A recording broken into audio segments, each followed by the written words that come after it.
Assalamualaikum warahmatullahi wabarakatuh. Halo semuanya, kami dari kelompok 3 ingin mempersembahkan proyek video kami mengenai data encryption standar DLS dalam kriptografi.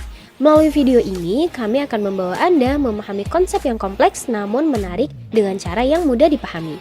Sebelumnya, perkenalkan, kami dari kelompok 3 yang beranggotakan saya sendiri, Fiari Syaifah Hidayati, Kaidah Haudatul Jannah. Saya Bayiti Nurjannah. Saya Maulida Hasanah. Saya Muhammad Ridhi Parli. Kami akan menjelaskan materi kriptografi mengenai data encryption standar DLS. Apa itu DLS? DLS adalah metode untuk mengamankan data dengan mengubahnya menjadi format terenkripsi agar tidak bisa dibaca oleh orang yang tidak berhak. Contohnya, bayangkan Anda memiliki pesan teks hello yang ingin diamankan sebelum dikirim. Dalam DLS, pesan ini akan diubah oleh algoritma khusus menjadi sesuatu yang tidak dapat langsung dibaca. Misalnya menjadi serangkaian huruf dan angka acak seperti 9B34F2A1. Untuk membaca kembali pesan ini, penerima yang memiliki kunci yang sama dengan pengirim akan menggunakan algoritma yang sama untuk mengembalikannya ke bentuk semula, yaitu hello.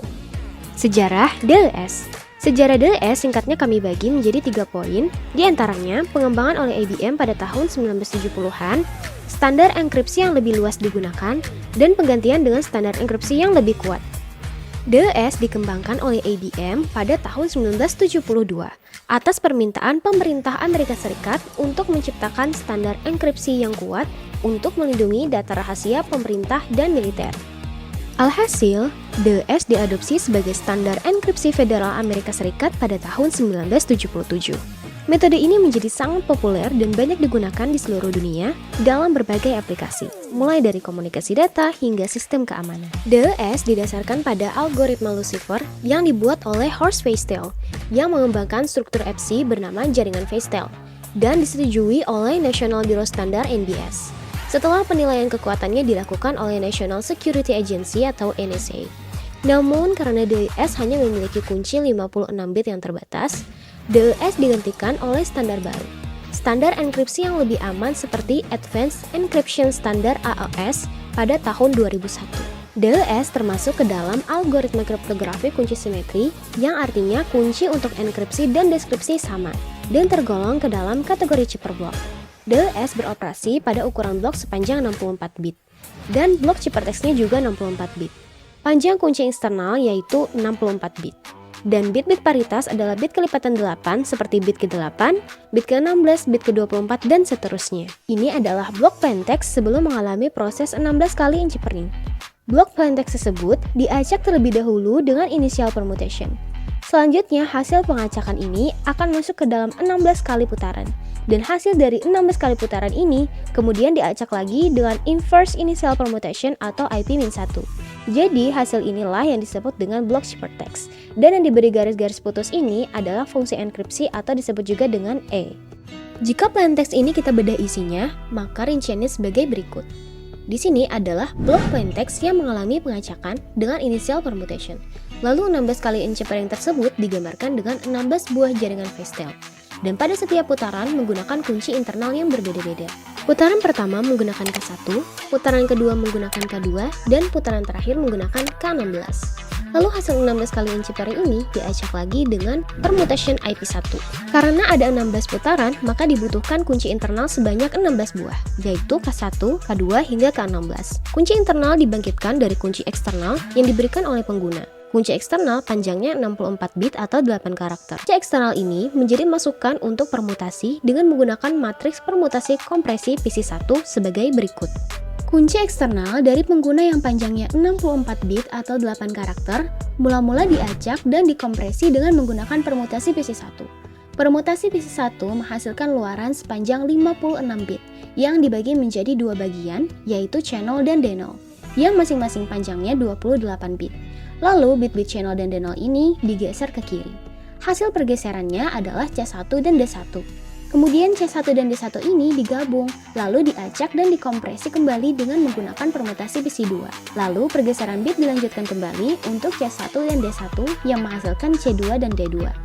Mutasi PC1 yang terdapat pada diagram pembagian kunci internal bertujuan untuk mengambil bit-bit dari kunci eksternal yang dipilih secara acak sekaligus membuang bit paritas, yaitu bit-bit pada posisi kelipatan 8, yaitu pada posisi 8, 16, 24, dan seterusnya. Posisi bit yang diambil ditentukan oleh matriks. Jadi cara membaca matriksnya, bit ke-57 dari 64 bit menjadi elemen pertama channel, bit ke-49 menjadi elemen kedua channel, demikian seterusnya. Dua baris pertama dari matriks menyatakan bit-bit untuk channel, kemudian untuk D0 berisi bit-bit kepada posisi 63, 55, sampai yang terakhir adalah bit posisi keempat. Jumlah pergeseran bit yang ditunjukkan oleh operasi Lipschitz di dalam pembagian kunci internal ditentukan oleh tabel berikut. Jadi untuk menghasilkan kunci pada putaran pertama C0 dan D0 digeser sejauh 1 bit ke kiri. Sedangkan untuk kunci K2, J1 dan D1 digeser sejauh 1 bit ke kiri untuk C0. Yang ketiga,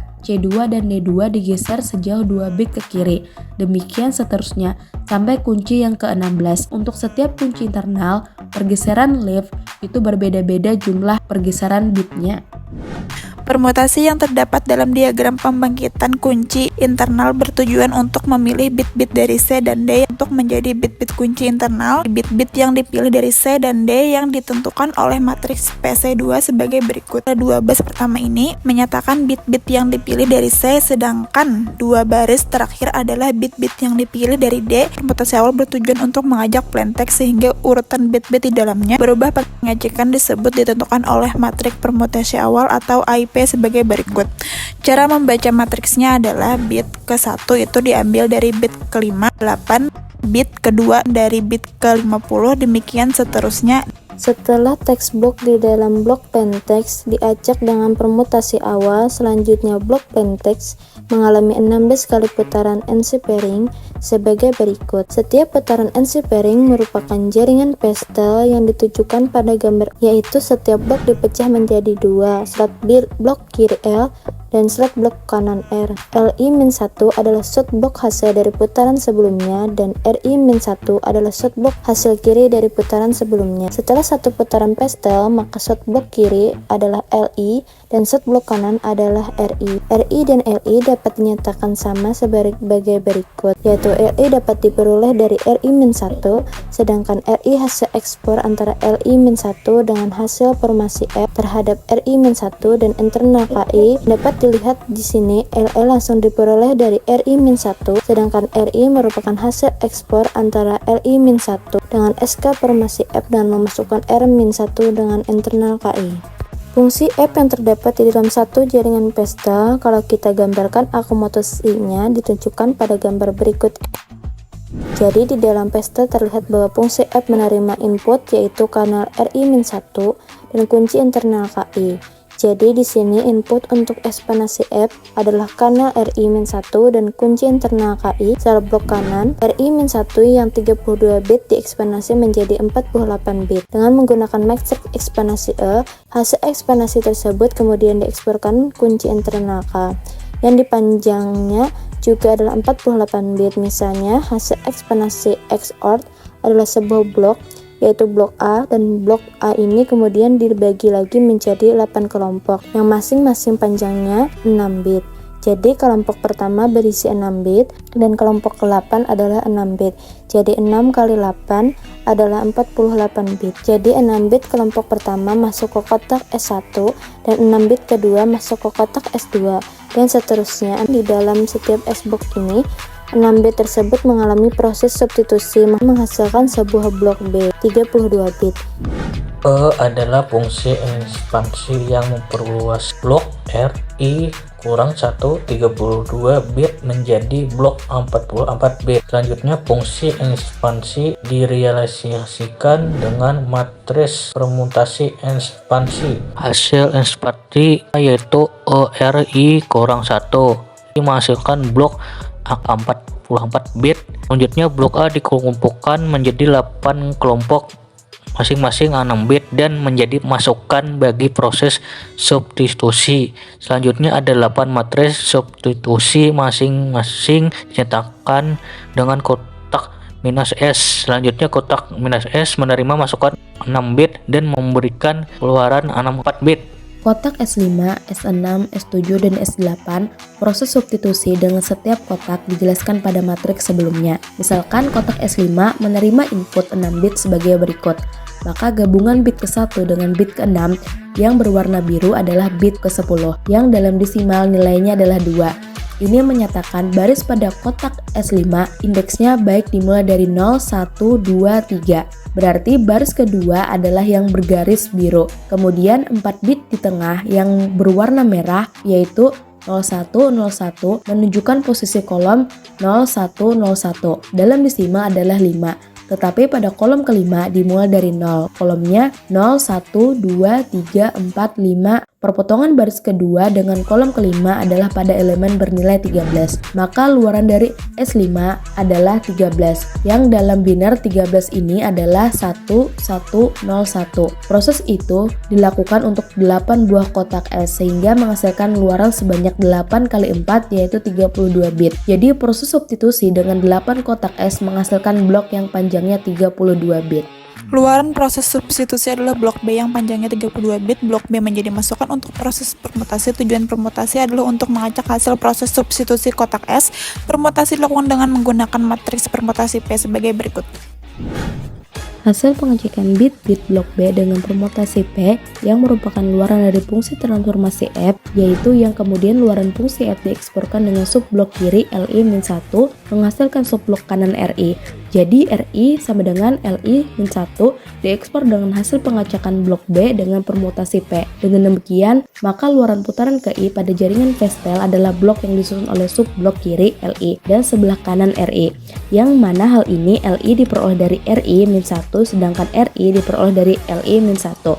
Diekspor dengan PB. Inverse permutasi IP-1. Permutasi terakhir dilakukan setelah 16 kali putaran terhadap gabungan blok kiri dan blok kanan. Permutasi menggunakan matriks permutasi awal balikan IP-1 sebagai berikut dari 40 sampai 25. Inskripsi chip text menjadi plain text. Proses yang terjadi merupakan kebalikan dari proses inskripsi, dan karena disk menggunakan jaringan Pastel, maka tidak diperlukan algoritma yang berbeda. Untuk proses inskripsi dan deskripsi disk menggunakan algoritma yang sama pada proses inskripsi dan deskripsi, hanya saja urutan penggunaan kunci internal dibalik, yaitu untuk deskripsi urutan kunci internal adalah dari K16 kali 16 hingga K1.